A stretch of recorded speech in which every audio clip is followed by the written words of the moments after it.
Margot is a second-year college student who works part-time at a movie theater. One day, she meets a shy guy named Robert.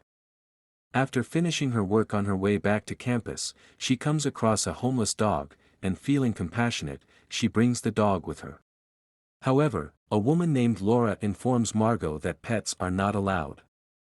With no other option, Margot sadly returns the dog to the street. Later that night, Margot hears strange sounds outside her room. Upon investigation, she discovers that the same dog she encountered earlier has supposedly killed Laura. In reality, it was just a nightmare. Laura is actually in Margot's room, making sure that Margot has not secretly brought the dog inside. The following night, Margot encounters Robert again, the same person she met the day before. He purchases popcorn and enters the theater to enjoy a film. In a hypothetical scenario, she envisions joining the movie screening and sitting next to Robert. After the movie concludes, Robert approaches Margot, expressing interest and requesting her contact number. Without hesitation, she willingly shares her contact information. They begin texting each other. While at her friend's house, her friend Tyler inquires about Robert. Margot compliments him and confesses her attraction. Tyler advises caution when expressing concern, as Margot doesn't know Robert well. Eagerly anticipating Robert's messages, Margot worries when he takes too long to reply. When Robert suggests a midnight walk, she initially hesitates but eventually agrees, perceiving him as harmless. Her apprehensions fade when he surprises her with a bag of treats. Later, she invites him to her lab, and the in-person meeting feels somewhat awkward due to its rarity. Deciding to share the news about Robert with her friend Tyler Margot, she sends a message playfully suggesting he might be a criminal. However, when they find themselves alone in a storage room, Robert unexpectedly locks the door. Panicking Margot, he accuses him, but Robert insists the door locks itself.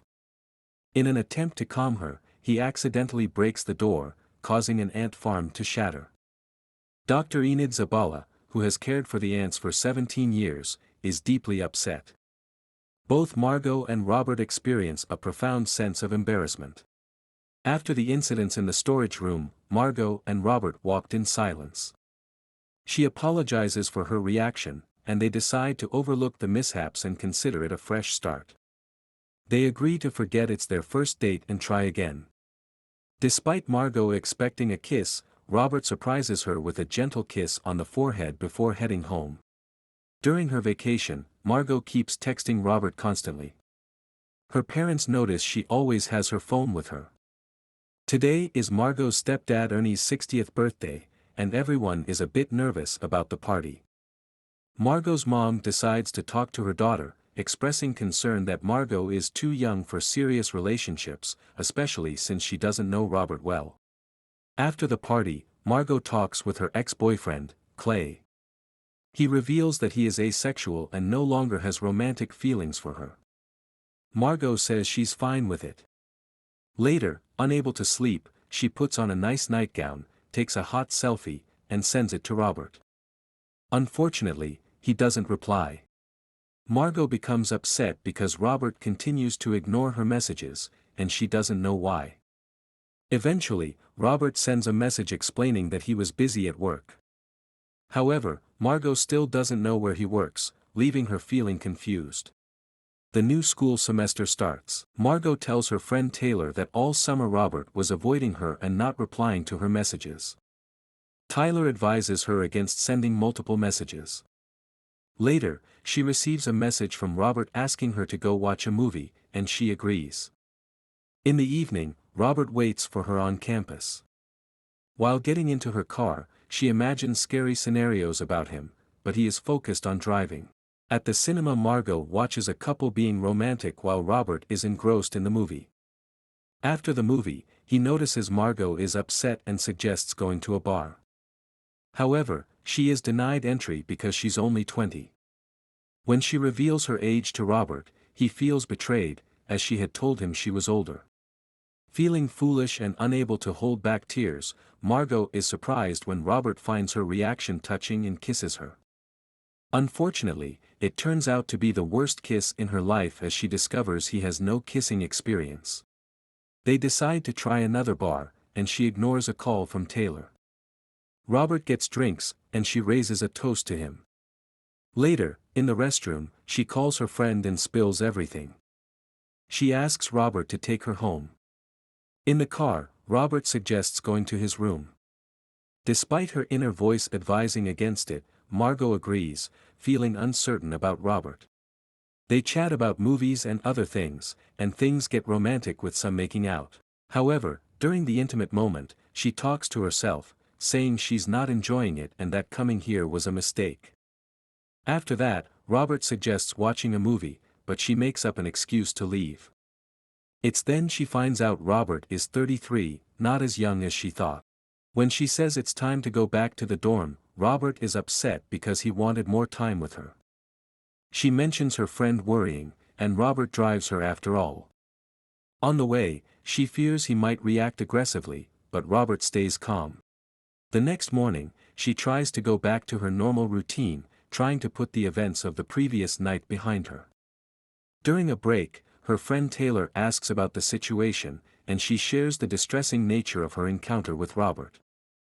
Meanwhile, Robert keeps sending messages, and Taylor suggests blocking him on both the phone and social media. However, she hesitates, thinking it's too severe. She realizes she hasn't seen any cats in Robert's apartment, and Taylor expresses concern, suggesting Robert may have lied about the cats to seem harmless. Throughout the day, she ignores Robert's messages, but he keeps persisting, leaving her feeling helpless and angry. In the evening, thinking of sending Robert a message about academic commitments, she hesitates when he sends a charming video. Taylor steps in, takes her phone, and sends a message to Robert, ending their relationship.